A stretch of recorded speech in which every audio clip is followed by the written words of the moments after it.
are going to be going over chapters 13, 14, and 15 in No BS Time Management. Those are our last chapters of this book. Let's get started with our amazing little bookie wookie today. I can't believe Steve is ditching us. I know he's sick, but he could still come and talk to us. I mean, it's just Zoom. Yeah, Steve, I just called you out if you go back and watch it. All right, chapter 13.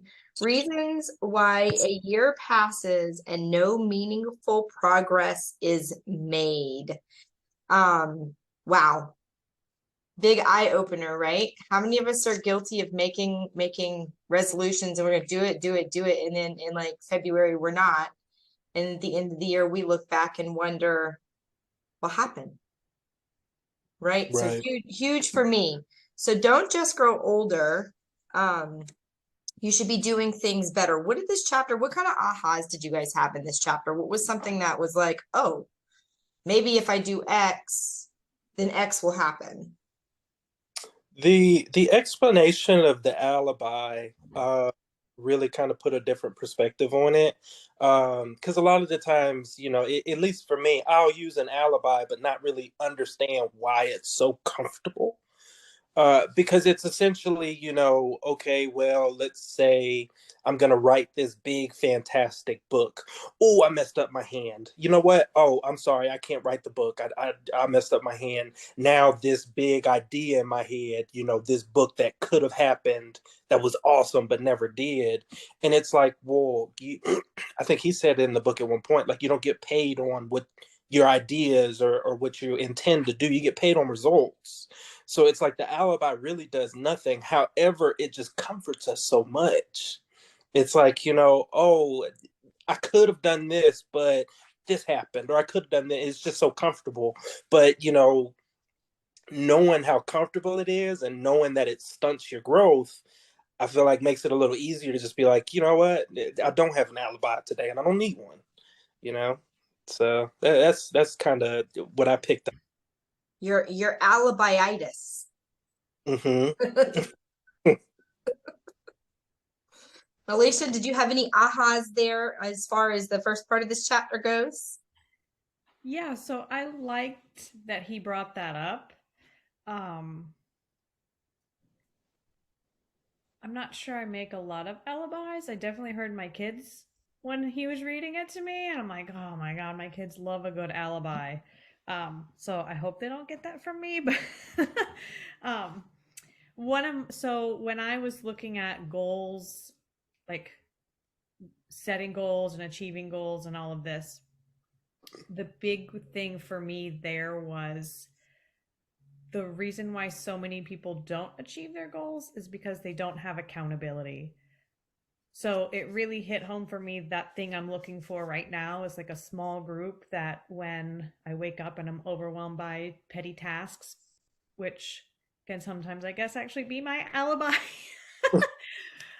for the day, that, I have somebody I can text or email and say like, do you know where to find this? Or, this is frustrating me today. So I definitely need an accountability group that's accessible so that I can work to overcome my alibis and just that whole like, yeah, I set a goal. I mean, here's where I am in reality and that's life. And so instead of accepting that, having someone, a small group behind me to keep pushing.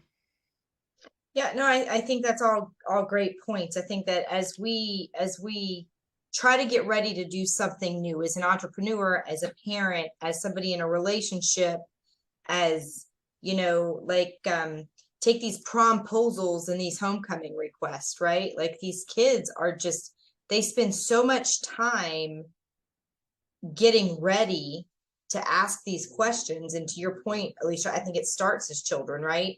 Like my son's girlfriend got so aggravated because he was so caught up in doing it the right way. And I think a lot of us do that, right? We get ready to get ready to get ready, but we never actually jump in and do the money-making activity. Where for him, the money-making activity was just asking, will you go to homecoming with me? She got so aggravated, she asked him. Oh, right? he blew it. And to your point though, Alicia, most of our alibis don't ask us, right? Most of our alibis don't raise their hand and say, hey, listen, you need to be doing that. And so he is now caught up in something similar for prom, because that was homecoming, where now he's like, oh God, I've got to outdo her.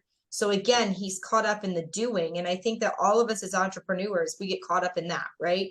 We get caught up in writing the 135 and making sure it's complete. Well, if you have one of the three, get started, right? And have some accountability, have something that holds your hand to that fire, which is why on a daily basis, I use that written schedule every single day.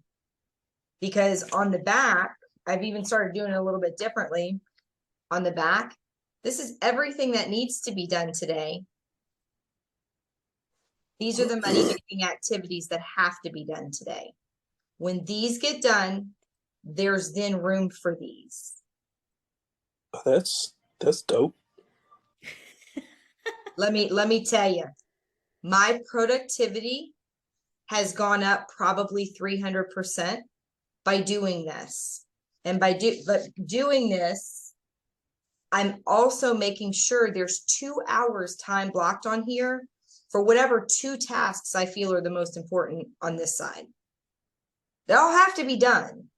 I have to get all of this done. If I don't get all of this done, I will not close 46 transactions next year, right? Because all my ducks won't be in a row. But for me, and at least you may want to start, I don't know if you use this sheet, but you may want to start doing something similar to this, because in my day at, from 8 to 9, I'm checking email.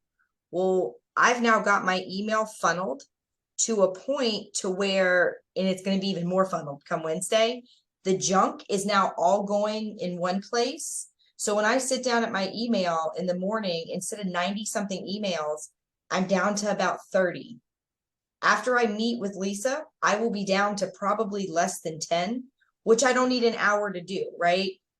To check that. So when I get finished, I can either go on to the next task or take a break and give myself permission to work on one of these for 5 minutes, for 10 minutes, for 30 minutes, or go walk the dog or do whatever.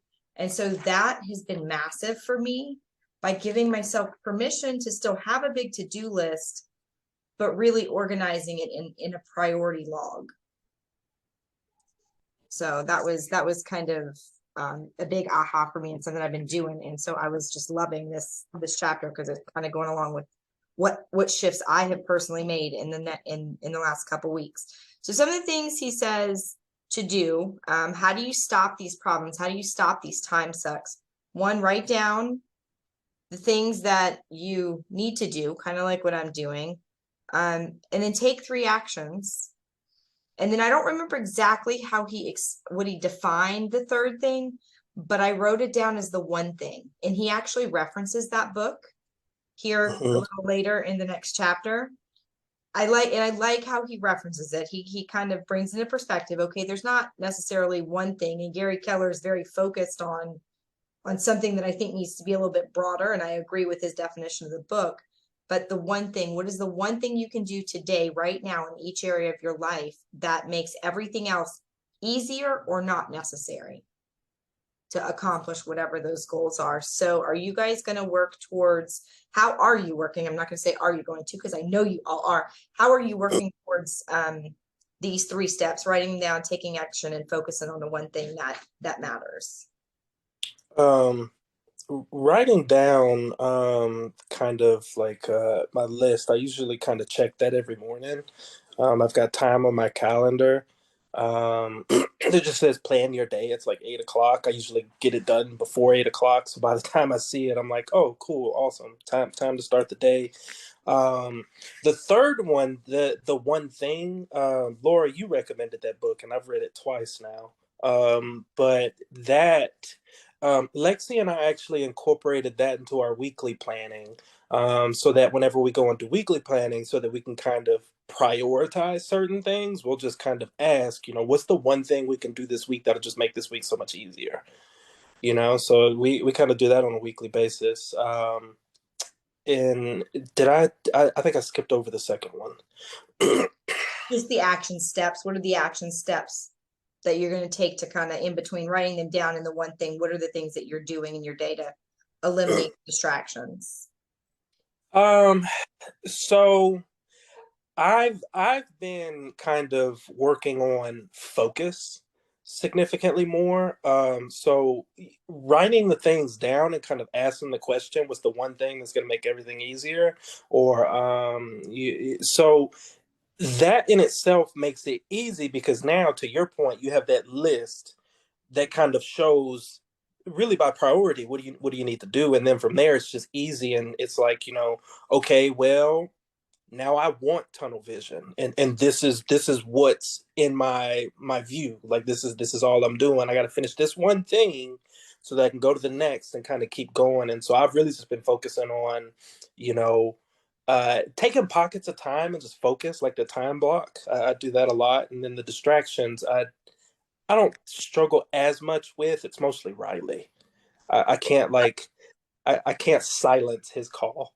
It's my kid. Fair enough.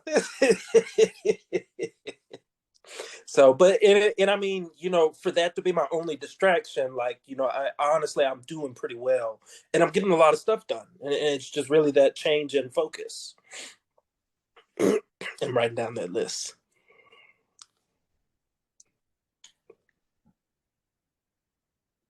Alicia? My turn. So I think in terms of all of that, I'm still just at the awareness phase, being aware of the amount of productivity, the amount of task load that I have. This book, and I like that we've broken it up over weeks because it gives you time to sit with it a little while.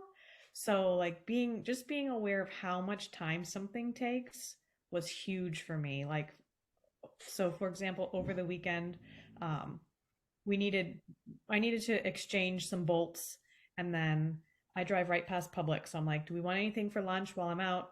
I'll grab it. And my husband's like, yeah, pub subs. I'm like, great, I'll do it in the app. I'll just run in, I'll grab it, I'll be right back. This loop should have taken like 10 minutes. I was gone for, my son was like, you were gone for like 30 minutes. It was so long that I was frustrated. Like as soon as things weren't aligned, I was already frustrated. Minka. So for me, I'm baby steps. I'm still at the beginning of just being aware of all of this. My husband has agreed to be extremely helpful in the process of getting my business going, which is great. And so he's been taking time to do take the time to do some of the learning of things that I would have to do to kind of feel like I'm getting started. So he's agreed to kind of be the expert on things that I don't necessarily need to be an expert on, and taken a lot of stuff off of me that way. So, yeah, I'm making progress. Well, I love that. And I think that, in the next chapter, he starts talking about being addicted and how do you fix that, and being aware and all those kind of things. And I think that the first step is awareness, right? Whether you're trying to his point, correct an addiction to technology or start something new. I think that when you are aware, that the conclusion of this chapter truly is true, that success is actually easy. Mm-hmm. It's not hard to pick up the phone for 2 hours a day and lead generate. If you pick up the phone and lead generate for 2 hours a day, what you're doing today in the real estate business is going to pay you in 3 months.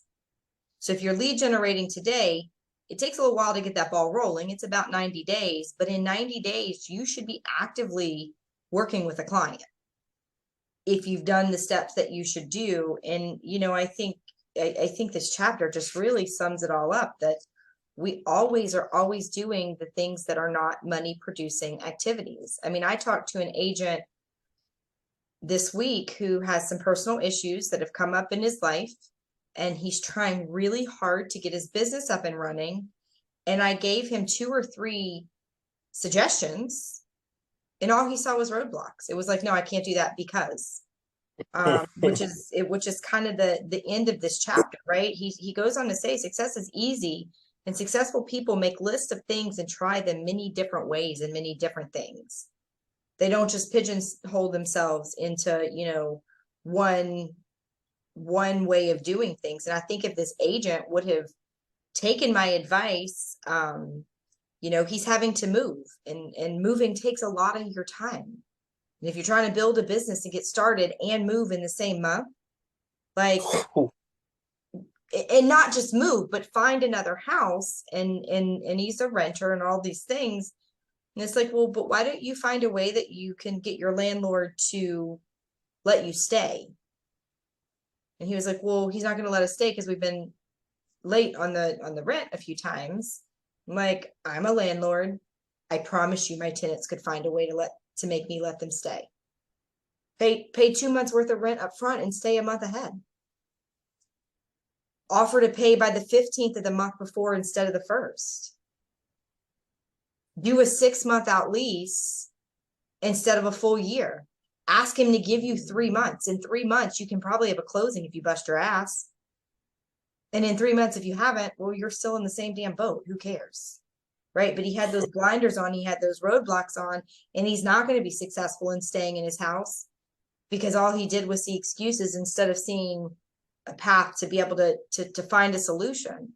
And you know, I think that we all tend to really, really kind of focus on things like that and allow those things to just consume all of our time, all of those damn time vampires. All right, on to chapter 14. Sorry, my phone closed. Taming tech and surviving the social media swamp. I pouted in this whole chapter, just so y'all know. So I'm like 100 years old. I don't do very much social media. Laura's pushed me to be on it for work. And so this I felt like went on a long time because it doesn't apply to me. So I'll go first. I don't participate in social media the way I think other people my age do. Again, I'm like 100 years old. So this one for me was kind of a snooze. I was busy doing other things while he was reading it because I couldn't relate. Fair enough. Fair enough. David, how did this chapter sit with you? So, well, it's interesting. So I was never really big on social media until I started using it for my business. And so now that I'm using it for my business, it's like I find it very easy to kind of get caught up sometimes. So it's really just that in this chapter, of course, was just that reminder of, you know, it's really specific. Like I really just use it for the business. You know, it's otherwise it's really just a time vampire. So it's like, you know, I don't know. I usually just try and remind myself. But I always have. I don't feel like I struggle as much with social media just because in the past I've always avoided it. I was sad to know that you have to have a personal account to have a business account. So otherwise, I would only have a business account. Gotcha. So I found this chapter interesting, and it did hurt my heart a little because I am definitely addicted to social media, but I think I'm addicted to social media in a different way than most people are addicted. I don't find myself getting stuck down these rabbit holes unless I'm in a time that is allotted to be on social media, because part of my marketing is social media. When you look at my lead generation, there are 20 conversations every single day that I am committing to, 10 of them being on different people's walls. So that takes time, right? It takes me usually about 40 minutes to accomplish this task. And then the other hour and 20 minutes in my lead generation day is spent on the phone.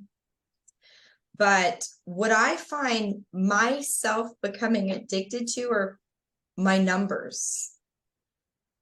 Like, I don't log in to see what someone is doing in their day. Like, sometimes I log in and go, oh shit, I didn't do my job. I didn't lead generate in social media. I didn't like a post. I didn't interact with a post. I didn't send somebody a private message. I didn't do the things that I should be doing to grow my business on social media. but I get stuck in looking at the reels. Why did this one get 7.7 million views? I don't understand when this one got 35 views. To me, this one's more helpful than this one. This one's just fun and entertaining. So obviously my followers like fun and entertaining. They don't like helpful. So I should create, and then I start going down these rabbit holes of what should I be creating and how should I be doing in it. So it's a different time vampire for me. But I can say without a shadow of a doubt, I'm probably not addicted to the social aspect of social media. But I am addicted to the numbers. Now, I did find it interesting that everything on social media is made to be something that will addict you to social media. And I found it terrifying for the next generation. Like, not that I didn't already find social media terrifying for the next generation, but to know that it is literally created with the idea of creating an addiction. That is so funny. I see his nose. It's like, what is that? It's Riley, our little distraction. Are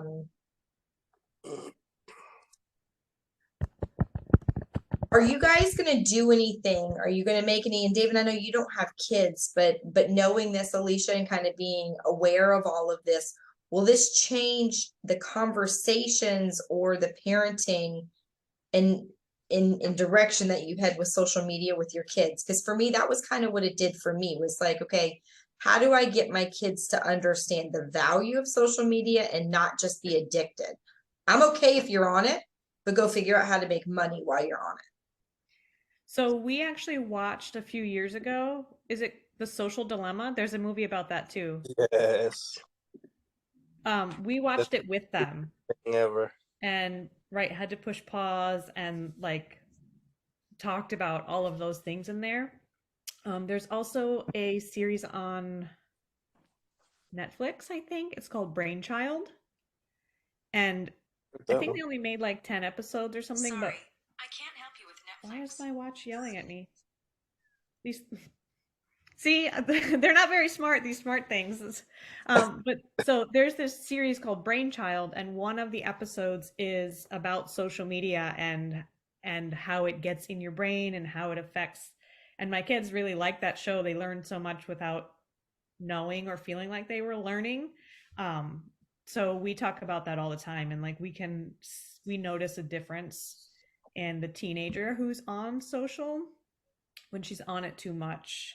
And so we're like, okay, we're going to have a phone, like a social media detox. And then we have to put the phones away. And so, yeah, it's a weird conversation to be having with kids since we didn't grow up with that. And that's one of the things we always reference to is like, look, kids who were annoying couldn't access you once you got off the bus and went home. So you guys live in a completely different world. And so we try to relate, but at the same time, like we were at the very tail end of all of that where texting still cost money. So you didn't really do that yet either. So, yeah, it definitely affects the way we parent and the things we watch out for sure. Well, for me, it was just like, how do you make the kids aware of this? Like, I don't have a problem with social media. I actually enjoy social media. I like when people use it correctly and they use it, and you hear a lot about the content, right? Like as a parent, you consistently hear about the content. Like, what are your kids being exposed to? What are your kids being exposed to? I don't know that I hear a ton about the addiction.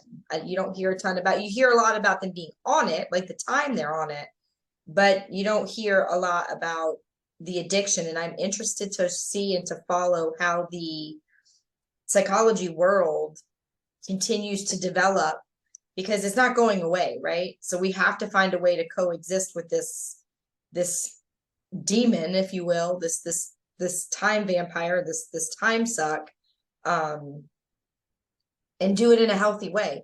Because if you're not on social media, if you're not following the trends, if you're not doing those things, you're going to get left behind.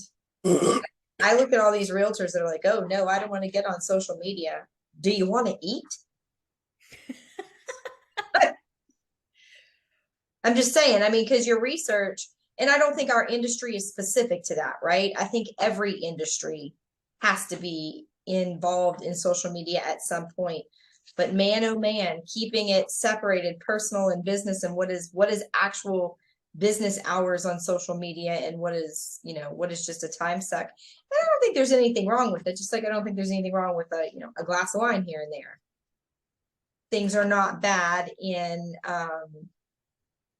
small doses. So how does it feel knowing with all these time sucks that we have, especially social media, and, you know, getting stuck down that rabbit hole? Because it's easy. How do y'all look at that when you look at what your time is valued at? Because kind of towards the end of this chapter, he starts talking about, back in chapter 1, I think it was, how, you know, you sit down and you figure out what your time is actually worth. How does that look for you guys? Were there any ahas there when you were talking, when you were kind of revisiting, now that you've read the whole book, or almost the whole book at this point, revisiting what you're worth and how that is robbed from you when you're on different activities? And I won't say just social media. He was picking on social media, but Alicia, to your point, social media may not be your vice. I'm sure there are other things that are equally as addictive, whether it be, you know, a soap opera from for our parents back in the, you know, 90s and 2000, the 80s. That was their social media. What does that look like for you guys? Any ahas there?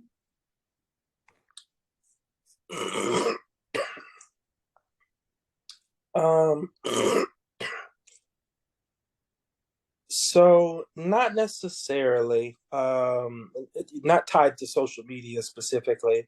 However, I guess the reminder for, you know, what you're worth, that kind of helps me when I'm doing my lists, kind of like you were pointing out. The stuff on the front of your list is the stuff that's revenue generating, and then the stuff on the back is not necessarily.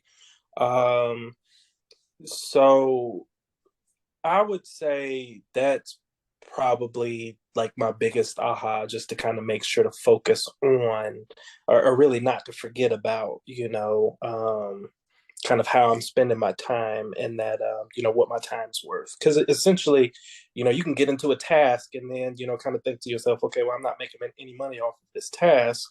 And then remind yourself, okay, well, I honestly could just do something different and probably benefit from it. So I wouldn't say I had an aha, but standing in 2 lines at Publix to wait for the sub that should have been ready already definitely quantified my anger, I think. Because, right, that was my time. I ordered ahead of time so that I could walk in, pick it up, and leave and be home, adding value with my time to my house, which, right, is a long-term investment. That's still worth something to me. So as I saw what I had to go through ahead of me to get lunch, it quantified it for me. So I'm texting my husband like, our sub is wrong, I think, if it's ours. You know, she offered to make us a new one, but now I'm in line, and like, I ordered 2 things. So the sub wasn't ready and the sliced ham wasn't ready either. So I ended up in 2 lines. It was super frustrating. Still frustrating. But I was standing there thinking, like, how could they make this right? And very quickly, like, that was worth $50 of my time. So I didn't necessarily find a manager, but I'm still hanging on to, like, you know, a $50 gift card for my time would start to help. So yeah, it's definitely made me quantify myself, not necessarily myself, but my time and what I spend it on. And one of the biggest, well, we're going to do takeaways, right?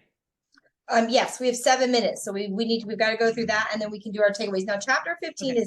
is pretty short. So my biggest aha from the whole chapter was responsibility equals control. When you're responsible with your time, Publix was not, therefore you felt out of control, right? So when you're responsible with your time and with your effort, you are in full control. And I think that's a huge bonus for everybody. So on to chapter 15, just because our window of time is getting shorter. it was kind of a nice conclusion for me.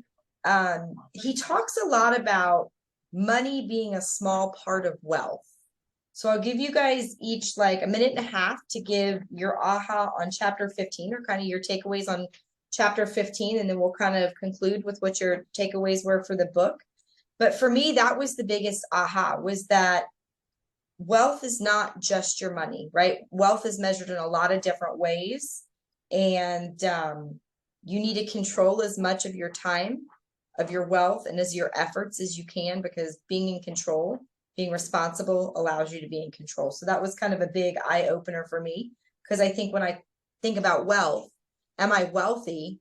Well, it always goes to money, but there's a lot of areas in your life that you can be wealthy in.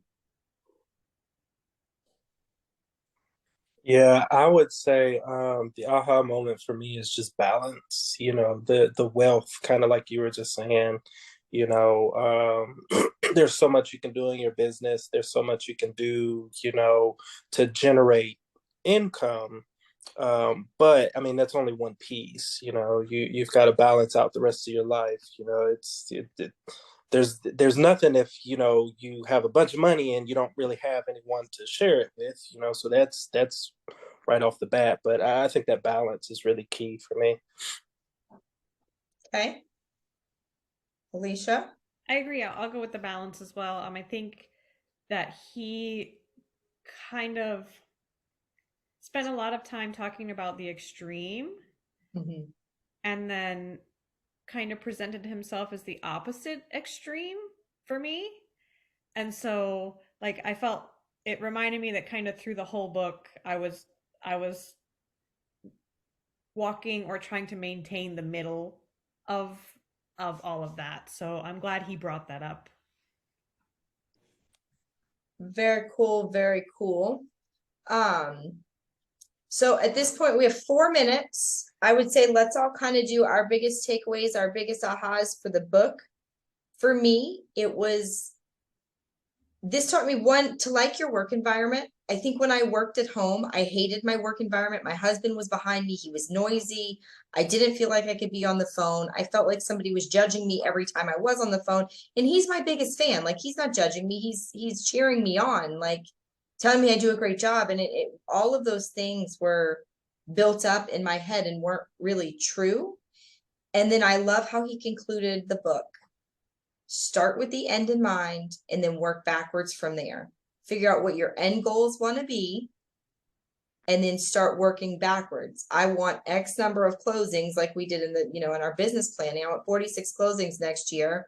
Well, how many contracts do I have to write? How many phone calls do I have to make to get to that contract? How many, new non-Mets do I have to bring in the office to be able to make that many phone calls, right? So that was kind of it for me, was start with the end in mind and then work backwards from there. For me, it was what is it? So kind of understanding what you're worth, and kind of the what was it? He kind of went through the formula where it's like you take 3 of your hours and you only count one of them. That was probably one of the biggest takeaways for me, and really just paying attention to, you know, what you do with that.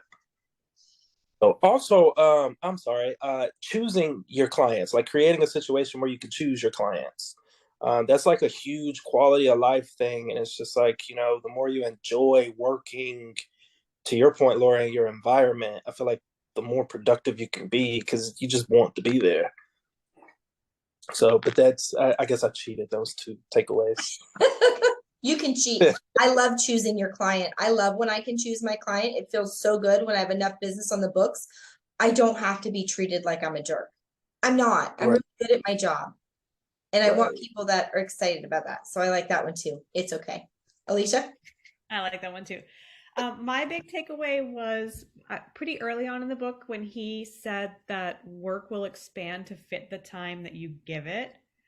Um, I think that like actually clicked something in my brain.